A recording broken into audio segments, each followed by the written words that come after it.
Welcome back for another video. We're joined by the current FPL World Champion Erik, exclusively revealing his team for the new season for the first time. We first did a piece of content together, I think it was Gameweek 30 last season, and it was really enjoyable, like doing the weekly content. We kind of got to watch you weighing up decisions, big decisions, when to use chips and all that. And obviously you went all the way. FPL World Champion, 2,582 points. I don't know if you saw this, Erik, but weirdly, it was a much lower scoring season, like across the entire board. If anyone's got any theories, like let us know in the comments why you think that might have been. Because obviously we had Defcons added, chips, double chips added, but all players scored lower, interestingly. But welcome back, Erik. How did you celebrate winning FPL? Out with all my friends. It was a Sunday, unfortunately, so we all had school the next day. But we all had a few drinks and just enjoyed celebrating. So it was a great time. Yeah. I almost forgot. Do you remember? I was in London for the end of season FPL meetup, and Erik and I did. If I can find the clip, I don't know if I recorded it. I think I did. We did a video call, like straight after the full-time whistle. I was pretty drunk. I won't lie when I rang you, but yeah, that was funny. Can you remember that? Yeah, I mean, my friend, he still mentions it because he watched you. So I called him over. I was like, Christian, it's focal. He was like, what do you mean it's focal? And then he looks at the phone. It's like you on FaceTime. He's like, dude, what was happening? Yeah, he thought it was so funny. That was brilliant. He still talks about it. Yeah. Well, for anyone that's watching you for the first time, can you just tell us a little bit about yourself, how you got into FPL? Yeah, it was my first season last year. Started because I needed to help my sister. Got hooked, and I ended up winning the whole thing. So absolutely insane. 23-year-old medicine student from Denmark, and now weighing up how I'm supposed to do better in my second season. Inspirational. Yeah, I mean, that's unbelievable. You can't do better than winning the whole thing unless you win it again with more points. But no one's ever won it twice. But we'll see how you get on. But yeah, like you talk about FPL like you've played it for years. So I found that so interesting when we spoke last season. Yeah, amazing. Let's get into your team and actually have a look at your Gameweek 1 draft. So you've gone with Kinski, and you've got a back line of Canvo, Calafiori, and Maguire. So talk us through your thoughts with the keeper and the defense picks. I have Kinski Verbruggen. I think they're the two most of good value keepers in the league right now. Also, Tottenham's defensive stats at the end of last season were really, really good. So if they play anywhere in the same region, Kinski will probably be the most nailed keeper, I think. Also, for 4.5 to get into a defense which had so good stats is amazing. I was also a huge fan of Verbruggen. It might be just for an early bench boost, but he might be downgraded. It really depends on how. I don't know. I need to be sold on Kinski first, I think. Canvo, Defcon Beast, just consistent points. And if Palace defense is nearly the same as last year, then it's great.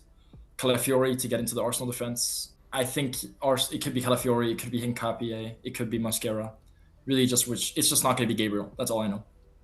I just think he's too overpriced. Yeah, and then Maguire, for 0.5 mil, I do like him over Shaw. But I'll have to see. I might downgrade him to Shaw and maybe use the extra 0.5 in the midfield or just have it in the bank. So, yeah. Yeah, I've got Maguire as well at the moment. Obviously, the opening two fixtures are so good.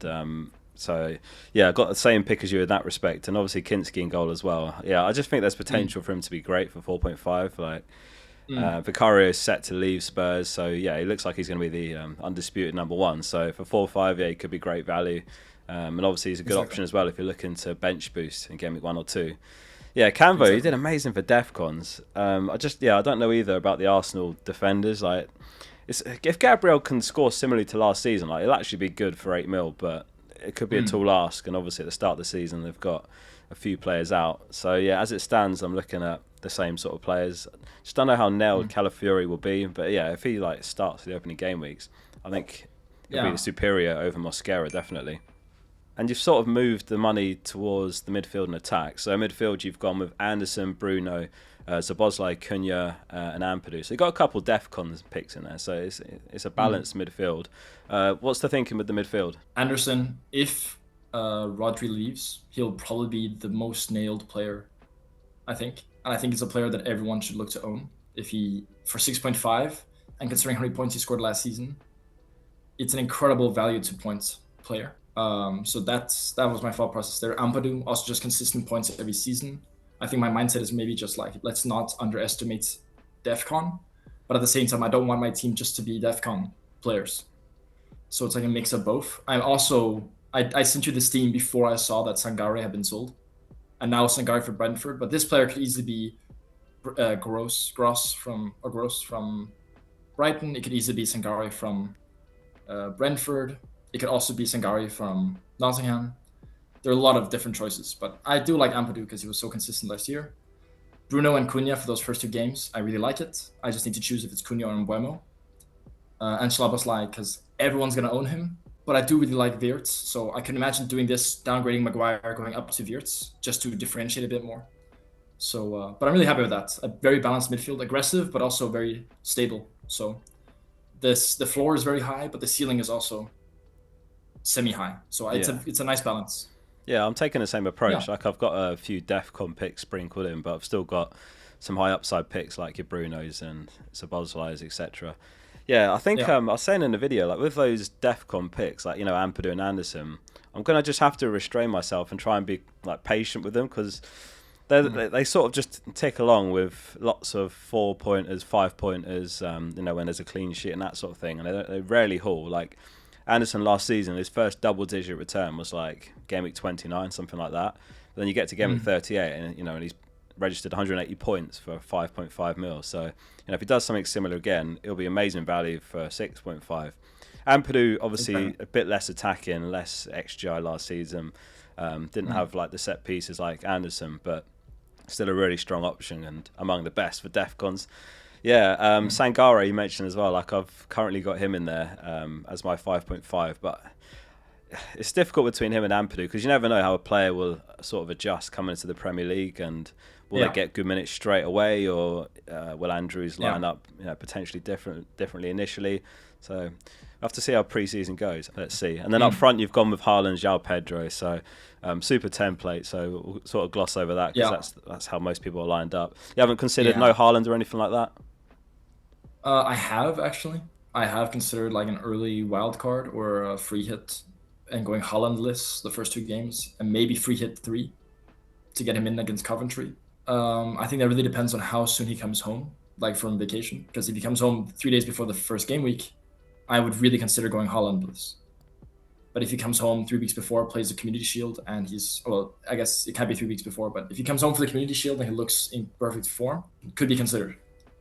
But if we don't miss him, I can imagine an early wild card to bring him back in, I think. But then Semenyo would be highly owned, I think, because then I could really imagine him starting as the 9 if they don't have Haaland ready. And João, I think he's incredible value for money. 7.5, I expect him to be as expensive as Isak. Yeah, so did I. So I thought it would be way more considering how good he was. And he had the summer off. All these things are a factor. Exactly. And that's the thing with pre-season as well right now. It's really like hard to get any read into anything because so many players are just not back yet. So are you thinking of rotating keepers, or are you looking towards an early bench boost? Potentially an early bench boost, but if I was going to go early bench boost, I'd have to downgrade someone to upgrade Ageli, because I don't see him starting for Ipswich, but we'll have to see. But I do like Vuskovic a lot. I think he could be really underrated, especially because his DEFCON numbers and attacking numbers for Hamburg were insane. Like he was a monster in Bundesliga. So if he's anywhere near the same, I could really see him being like value for money. I'd even put him over Canvo if in my priorities, I think. I just think the Everton game for Canvo is better than Aston Villa. But Aston Villa is selling off like they're on a fire sale. So I really don't know how they look. Yeah, no, that's it. It's difficult to read some teams like Newcastle and Villa and all these clubs that have sold players or made lots of changes like managers. I think, the start of seasons are so difficult because no one really knows exactly what's going on. So it takes a while to kind of gather that information, doesn't it? And kind of get a read on... I guess you start with a new clean slate, don't you? And you have to kind of like take some time to know the lay of the land and which teams are good, which teams are actually surprisingly better than you expected. Like last season, I don't know if you remember, obviously Brentford sold and Mbumo, Wissa, Norgard, Thomas Frank left, and we were like, they could be in real trouble this season. They just completely surprised us and might have been their best season since joining the Prem. So it just goes to show it's so hard at the start of the season, and maybe that's a reason to just like go with your gut to a degree at the start of the season because no one really knows what's going on. But you got double Brighton defence then. Are you backing them to be a solid defence? I mean, their stats were also very nice. But I think it's more that Vuskovic could be a really nice 4-point to 10-point option. Because I could easily imagine him scoring some headers. And Verbruggen is more like if I wasn't going to have Kinski all season long, it'd probably be Verbruggen for the money. Because if I just look back at further seasons and keeper to point value, I have only seen, like, Raya only scored 19 points more than Kelleher last season. And there was a 1.5 mil difference between the two of them. So in my head, I was a bit like, do I try to find 1.5 mil of points for 19 points somewhere else? Yeah. Or do I leave it in the keeper? And then I thought, like, okay, rather than gamble on a cheap keeper and put that money somewhere else. Especially because if both keepers do well, it's just great team value growth. Talking about captaincy as well. So currently you've got the armband on Haaland. So last season you scored 611 points from your captain. That was a 74% hit rate. So it does go to show you can do really well or even win FPL with only about 3/4 of your captains actually landing.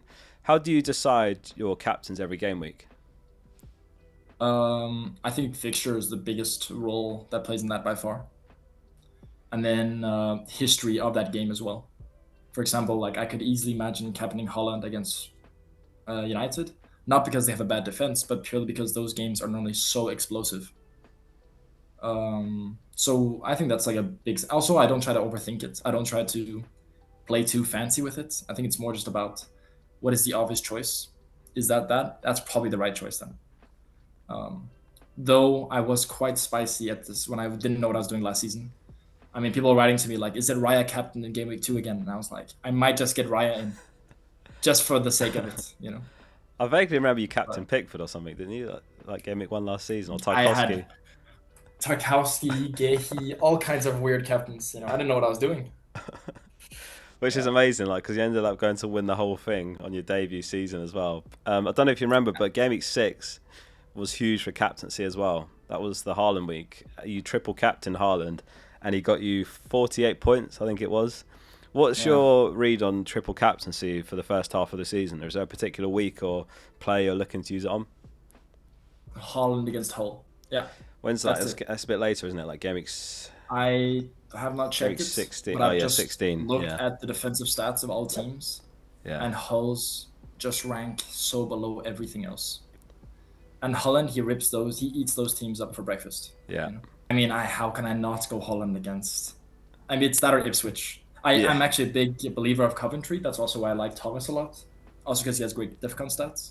I'm more into going a consistent Thomas than hoping that Van Uwijk replicates his stats. Because personally, I don't think he gets nearly the amount of assists that he got now in Championship as he did this year. Or like, yeah, you get what I mean.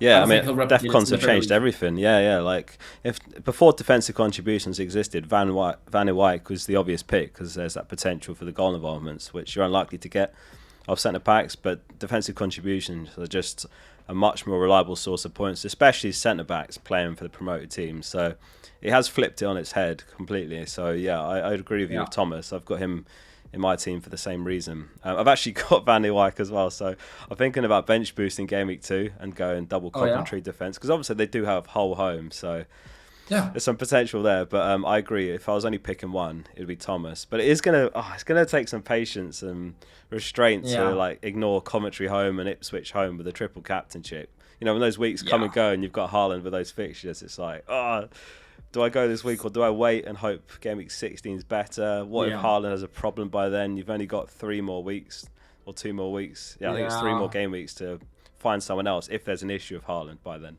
And lastly, just to run through the team again then. So it's Kinski, Canvo, Calafiori, Maguire, Anderson, Bruno, Szoboszlai, Cunha, Ampadu, Haaland and João Pedro. Are there any players that aren't in your draft here that you're really interested in and could still make their way into your final team at the Game Week 1 deadline? I'm considering doubling up on Arsenal defense. I really like Tottenham defense. I really like Fernandes for 6 million for Tottenham. But again, Tottenham is also a weird situation because they have so many new signings that you need to figure out how do they actually play. So I'm leaning towards an early wild card, because then if we have 3 game weeks where this is how it looks like, these are how teams are playing, these are the stats, then you can move with that information. So it's really difficult to say. But I'm a big fan of Tottenham. I'm a big fan of cheap Coventry players. I'm a big fan of Brighton. Chelsea, I think they could be amazing under Alonso. I mean, but Palmer could be a great pick. Yeah, no, it's there's a lot of there's a lot to digest, I think.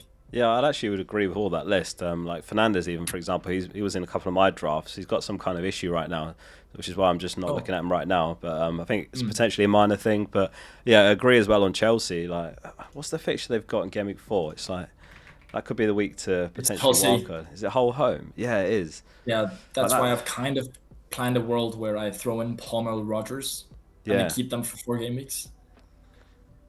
I mean, there's so many nice games at the start that you could easily burn chips for them very quickly. Yeah, I like the Gameweek 4 wildcards. Yeah, and you just load up triple Chelsea, and you'll know who the best Chelsea assets. But by then, it could be Lacroix, you could go Colwill, you could even go triple attack, right, and just go all out attack on that fixture. So Rodgers, Palmer, João Pedro. That seems perfectly valid against Hull. Yeah, who I do think will be the team to target, but you never know. Like last season, Sunderland surprised us with how good they did after their signings, but yeah, Hull put up by far the worst numbers of the 3 promoted teams. So let's see what happens. Eric, it's great to chat to you again. If you'd like to follow Eric, he is at the FPL Study on Twitter. And if you'd like to see more of Eric, leave a comment below, and hopefully we can do another final video if you've made any changes before Game Week 1. Thank you, Eric, for joining us. Thanks, man. See you.